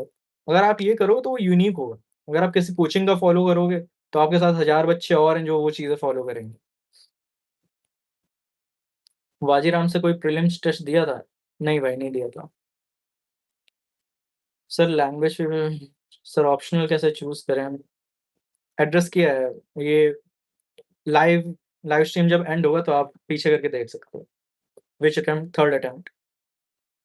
Second serious attempt. मैंने पहले अटेम्प्ट के बाद प्रिपरेशन शुरू करी थी। रीड करना कब न्यूज़पेपर रीड करना कब से स्टार्ट करना चाहिए? भाई आज ही से कर दो। डे 1 से न्यूज़पेपर रीड करना शुरू कर दो। जब से प्रिपरेशन शुरू करी हो, डे 1 से न्यूज़पेपर रीड करना शुरू करो। जो टॉपिक समझ में आ रहे हैं पढ़ लिए, जो नहीं समझ में आ रहे हैं नहीं पढ़े। जैसे-जैसे आप और सब्जेक्ट्स कवर करते जाओगे और अंडरस्टैंडिंग बढ़ती जाएगी, उसी तरह से वो चीज़ फाइन ट्यून होती जाएगी। मेरा ऑप्शनल ज्योग्राफी। यार do you think coaching helps specially asking for optional? भाई ऑप्शनल के लिए मुझे ऐसा लगेगा कि भाई कोचिंग बेस्ट है। आप ऑप्शनल काफ़ी कॉम्प्रिहेंसिव है। उसमें आपको प्रिसाइज़ नॉलेज होनी चाहिए, एक्सपर्ट लेवल तक की नॉलेज होनी चाहिए। तो अपने एंड पे करोगे तो मुझे ऐसा लगता है अपने एंड पे भी कर सकते हैं। देयर आर मैनी पीपल जो अपने एंड पे भी करते हैं। लेकिन मुझे ऐसा लगता है कि कोचिंग से करना ज़्यादा सही है, आपको थोड़ा टाइम बचेगा। जो कॉम्प्लेक्स कॉम्प्लेक्स टॉपिक्स हैं, कॉम्प्लेक्स सब्जेक्ट्स वगैरह हैं, वो कोचिंग वाले ईज़िली आपको एक्सप्लेन कर देंगे। अपने एंड पे आप करोगे तो ज़्यादा टाइम लगेगा। Specially talking about geography, geography में जियोमॉर्फोलॉजी, क्लाइमेटोलॉजी, ओशियनोग्राफी, ये सारे जो टॉपिक्स हैं, ये काफ़ी कॉम्प्लेक्स हैं। अपने एंड पे मैं करता तो टाइम वेस्ट होता। तो इस वजह से मुझे ऐसा लगता है ऑप्शनल के लिए कोचिंग मेरे लिए बेस्ट था। How do you approach the newspaper because it's confusing if I read it as an amateur? What do you mean by amateur? आपने मतलब प्रिपरेशन स्टार्ट नहीं करी है कि प्लीज़ प्लीज़ इलैबोरेट फिर आंसर करता हूँ। क्योंकि सर मुझे 2029 में अटेम्प्ट देना है। 2029 में काफ़ी टाइम है, तो अभी तो जीएस करते रहो, ऑप्शनल हो जाएगा। सर मैं कोचिंग से पढ़ रहा हूँ, तो मैं उनके मटेरियल से डिफरेंट आंसर नहीं लिख सकता। अपने एंड पे करो ना यार। जैसे कि ऑनलाइन सोर्सेज़ सर्च करो ना। जैसे कि मैं एग्ज़ाम्पल देता हूँ। मैं डिज़ास्टर मैनेजमेंट कर रहा था, तो मुझे कोई डेटा-वेटा या फिर कुछ देखना था, मैंने ऑनलाइन सर्च किया और उस डेटा के साथ एक डायग्राम बना हुआ था। तो वो डायग्राम काफ़ी अच्छा था, पिलर डायग्राम था, एनडीएमए का ही डायग्राम था और उस डायग्राम में लिखा हुआ था कि कैसे हम लोग अपनी अ, जो कैपेबिलिटी है वो इंक्रीज़ कर सकते हैं। तो मैंने वो डायग्राम रट लिया और मैंने सोचा कि जब भी कोई डिज़ास्टर मैनेजमेंट का क्वेश्चन आएगा, मैं ये डायग्राम ज़रूर बनाऊँगा और ये मेरा एक्सक्लूसिव है क्योंकि वो डायग्राम और कोई नहीं बनाने वाला, वो एनडीएमए का डायग्राम था। तो इस तरह से हम लोग अपने एंड पे आंसर्स को यूनिक बना सकते हैं। थोड़े-से अपने एंड पे एफर्ट्स मारने पड़ेंगे, बट आप किसी भी ऑनलाइन सोर्स से पढ़ रहे हो, कभी भी गूगल वगैरह पे सर्च करो, आप कोई भी कीवर्ड सर्च करोगे, उससे रिलेटेड एक डायग्राम होता है, उससे रिलेटेड कोई फ्लो चार्ट मिलेगा, कोई कीवर्ड मिल जाएगा, वो रट लो, एक स्टिकी नोट बना के सामने चिपका लो।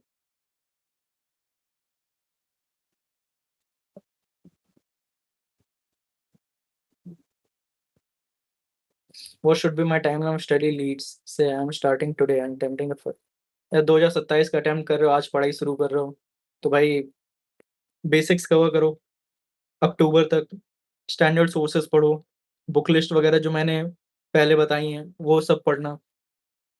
अक्टूबर में थोड़ा-सा डेली आंसर राइटिंग शुरू कर दो, क्योंकि 2027 में अटेम्प्ट है, फर्स्ट टाइम, फर्स्ट अटेम्प्ट 27 में। डेली आंसर राइटिंग करना, लेकिन फ़ोकस फिर भी प्रीलिम्स पे रहना चाहिए। डेली आंसर राइटिंग करते रहो। जनवरी में आके फिर से डेडिकेटेड प्रीलिम्स की प्रिपरेशन करनी है। अक्टूबर से लेके दिसंबर इन 3 महीने मेंस की पढ़ाई करनी है। जनवरी से मई तक प्रीलिम्स की प्रिपरेशन करनी है, मई में प्रीलिम्स देना है, मई के बाद जून, जुलाई, अगस्त इसमें फिर से डेडिकेटेड मेंस की प्रिपरेशन करनी है। यूट्यूब से करंट अफेयर्स कर सकते हैं, कर लो। मुझे तो इतना बेनिफिशियल नहीं लगा, कर सकते हैं, क्योंकि वो सब फॉलो कर रहे हैं। न्यूज़पेपर से नोट्स बनाने चाहिए, मैं बनाता था भाई। इंटरनल सिक्योरिटी की आपने एनसीईआरटी पढ़ी थी या direct standard books? Internal security का मैंने करोल बाग में जाके दृष्टि का हैंडआउट लिया था। छोटा-सा हैंडआउट था 80-90 पेजेज़ का और वो काफ़ी अच्छा था। एनसीईआरटी और कोई स्टैंडर्ड बुक मैंने नहीं पढ़ी। कोचिंग से क्या चीज़ें करनी चाहिए, क्या नहीं करनी चाहिए, आपके ऊपर है। जैसे कि मैं मॉडर्न हिस्ट्री मुझे लग रहा था कि मुझे कोचिंग से पढ़ने की ज़रूरत नहीं है, मैं स्पेक्ट्रम ही पढ़ लूँगा, तो मैंने स्पेक्ट्रम ही पढ़ ली। पॉलिटी मुझे लग रहा था कि मुझे कोचिंग नहीं करनी है, लक्ष्मीकांत से ही पढ़ लूँगा, तो लक्ष्मीकांत कर ली। इवन मुझे इकोनॉमी में भी ऐसा लग रहा था कि मुझे कोचिंग नहीं करनी है, लेकिन मैंने अपने एंड पे पढ़ने का ट्राई किया तो मुझे चीज़ें नहीं समझ में आ रही थी। तो इस वजह से मैंने ऑनलाइन मृणाल सर से इकोनॉमी कर ली। तो आपके कम्फर्ट पे है।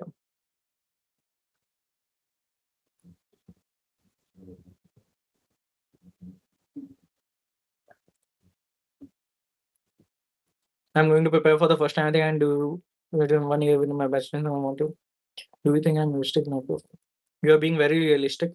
1 साल में भी लोग निकाल लेते हैं। थोड़ा-सा हाँ, टॉल आस्क है but I have seen people जिन्होंने फर्स्ट अटेम्प्ट में निकाला हुआ है विद 1.5 इयर्स ऑफ प्रिपरेशन। तो कोई दिक्कत नहीं, आप आज से पढ़ाई शुरू करोगे, डेडिकेटेड कंसिस्टेंसी मेंटेन रखो, रोज़ पढ़ाई करो, स्टैंडर्ड सोर्सेज़ फॉलो करो, you can clear in first attempt. How to prepare with job? Bro I was not preparing with job, I was staying at my home, तो I can not answer this. Job के साथ कैसे preparation करें? PYQ और answer writing कब से शुरू करें? पीवाईक्यू मैंने बताया कोई टॉपिक कंप्लीट करो, उसके बाद उसके पीवाईक्यूज़ देख लो। आंसर राइटिंग दिसंबर से पहले 3 महीने आंसर राइटिंग होनी चाहिए। अगर आप 2027 टारगेट कर रहे हो, 3 महीने या फिर 100 दिन की डेली आंसर राइटिंग होनी चाहिए विदाउट एनी गैप्स। जनवरी से प्रीलिम्स की तैयारी करो और फिर प्रीलिम्स के बाद डेली आंसर राइटिंग मेंस तक। कॉलेज के साथ कैसे प्रिपेयर करें? या हाउ कैन आई आंसर यार, मैंने कॉलेज के बाद अपनी प्रिपरेशन शुरू करी थी। तो आई कैन नॉट इमेजिन कि कॉलेज से आके तो मैं मेरे कॉलेज में 3-3 4-4 घंटे की लैब होती थी, तो आई वाज़ वेरी टायर्ड। तो मुझे आई कैन नॉट आंसर दिस कि कॉलेज के साथ कैसे प्रिपेयर कर सकता हूँ।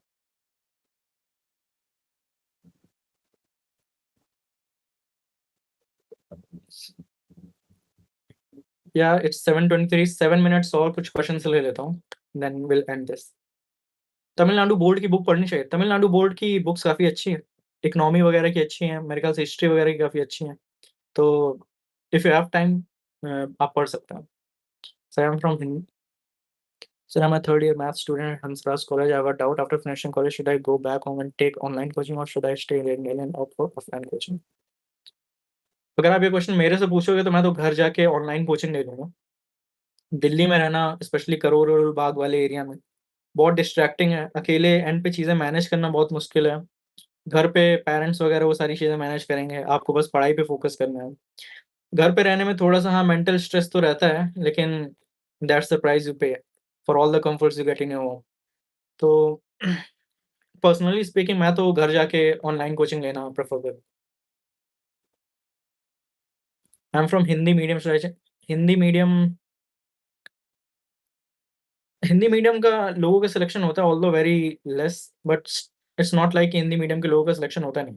अगर आपको इंग्लिश में चेंज करना है, ऑब्वियसली थोड़ा-सा टॉल आस्क है, बट स्टिल आप कंफर्टेबल हो तो आप चेंज कर सकते हो।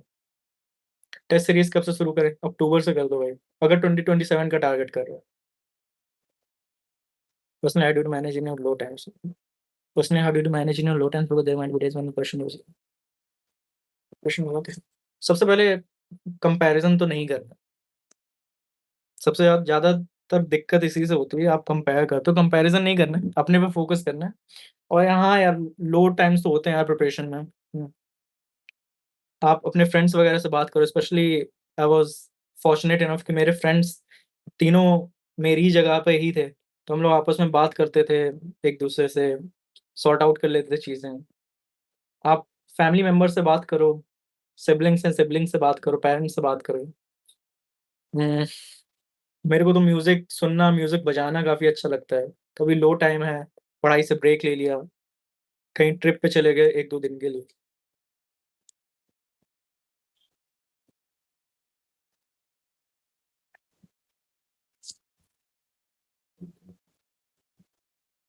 मैं जिन क्वेश्चन्स को स्किप कर रहा हूँ, वो क्वेश्चन मैंने ऑलरेडी एड्रेस किए हुए हैं इस लाइव। तो ऐसा नहीं है कि मैं उन क्वेश्चन्स को आंसर नहीं कर रहा, मैंने ऑलरेडी एड्रेस किए हैं, इस वजह से मैं स्किप कर रहा हूँ। हैंड रिटेन नोट्स या digital notes which should prefer? I prefer digital notes.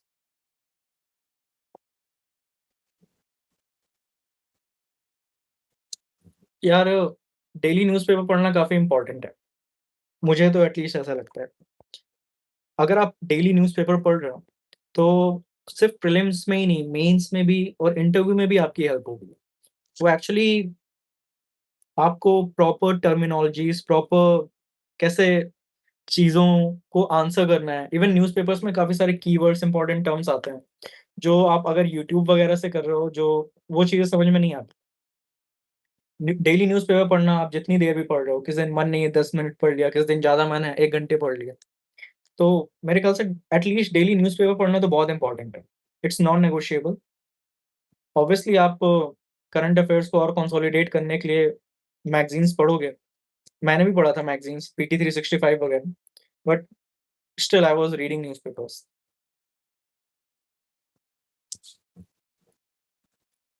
But sir, many say for pre test series and mains answer writing you have to come to Delhi for that. ज़रूरी नहीं है। In this exam 99.9% people are getting rejected. आप उनसे advice लोगे तो obviously वो कुछ भी बताएँगे। And if asking on syllabus survey, how did you plan out that you will go dismiss syllabus and let's say dismiss because you have multiple subjects? हुँ, या initially मैंने अपना प्रिपरेशन जब स्टार्ट किया था, तो मेरा सिलेबस के लिए ऐसा कोई फिक्स्ड अप्रोच था नहीं।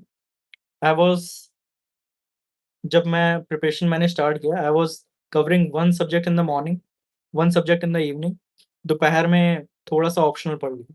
मैंने इकोनॉमी की क्लासेस रात में होती तो मैं इकोनॉमी कंप्लीट करता था। ज्योग्राफी क्लासेस दिन में होती तो ज्योग्राफी, और ज्योग्राफी ऑप्शनल मैं दोपहर में उसकी क्लास वगैरह करता था। बाकी टाइम रिवीजन करता था। तो ऐसा कोई कंसोलिडेटेड प्लान नहीं था कि इसको इतने महीने में कंप्लीट कर देना है या फिर इतने दिनों में कंप्लीट करना है। ऑब्वियसली कंसिस्टेंट रहा और टाइमली चीज़ें हो जाती हैं। किसी का भी सिलेबस एंटायरली कंप्लीट नहीं होता है। 1-2 टॉपिक्स ऑलरेडी छूट ही जाते हैं। तो ये आपके ऊपर है कि आप किसको प्रायोरिटाइज़ कर रहे हो, किसको नहीं कर रहे हो।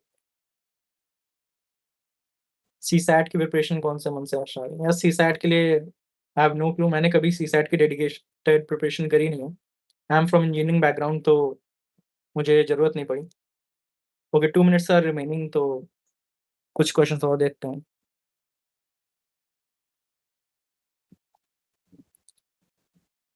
Sir, taking online classes, 2 classes, 6 hours, then online notes, test hours will not affect your eyes.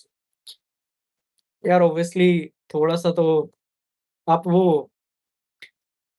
क्या बोलता हूँ एक पर्टिकुलर सेटिंग्स वगैरह है ना जिसमें आइज़ वगैरह को कम्फर्ट वगैरह वाला सेटिंग होता है। I am forgetting the name, आप उससे करके कर लो यार। बट मुझे तो ऑनलाइन ज़्यादा बेटर लगता है। Obviously it affects eyes.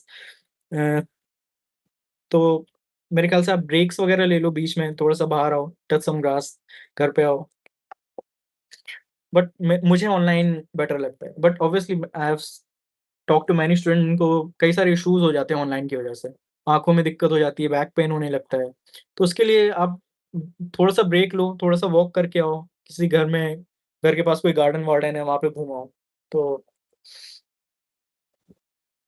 Optional और जीएस दोनों साथ साथ में प्रिपेयर करने चाहिए। इट डिपेंड्स, क्योंकि मैं ज्योग्राफ़ी में मेरा काफ़ी टाइम से इंटरेस्ट था, तो मुझे कुछ अलग से और मैं मुझे काफ़ी अच्छी खासी नॉलेज ज्योग्राफ़ी में ऑप्शनल की कोचिंग करने से पहले भी थी। तो इस वजह से मुझे कुछ ऐसे डिस्कम्फ़र्ट नहीं लगा जीएस और ऑप्शनल को साथ में कवर करने के लिए। तो मैंने तो साथ में ही कर लिया। लोग अलग-अलग भी करते हैं।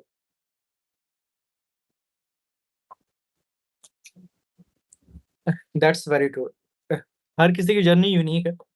हर किसी का पढ़ने का तरीका यूनिक है, और कुछ चीज़ें मेरे लिए वर्क करती हैं डज़न्ट मीन कि आपके लिए भी वर्क करें। तो इस वजह से जो एडवाइस मैं दे रहा हूँ, आप वो अपने एंड पे अप्लाई करके देखो। अगर आपके लिए वर्क कर रही है तो करो, नहीं कर रही है तो मत करो।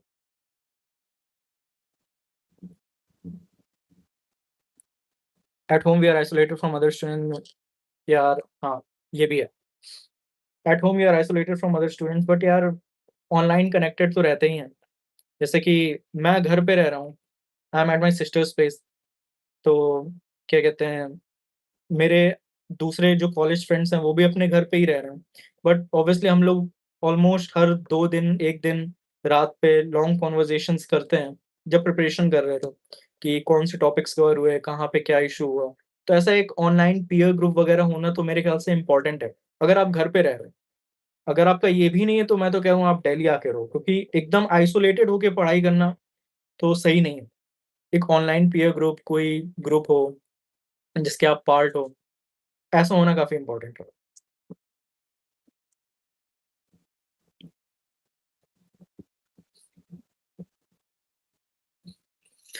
व्हाट आर द थिंग्स, यार मैंने एड्रेस किया है क्वेश्चन। इस वीडियो के फर्स्ट पार्ट में मैंने एड्रेस किया है, तो you can see that question once this video ends. तो लेट्स एंड द स्ट्रीम यार। आई थिंक कर लिए मैंने सारे क्वेश्चन एड्रेस।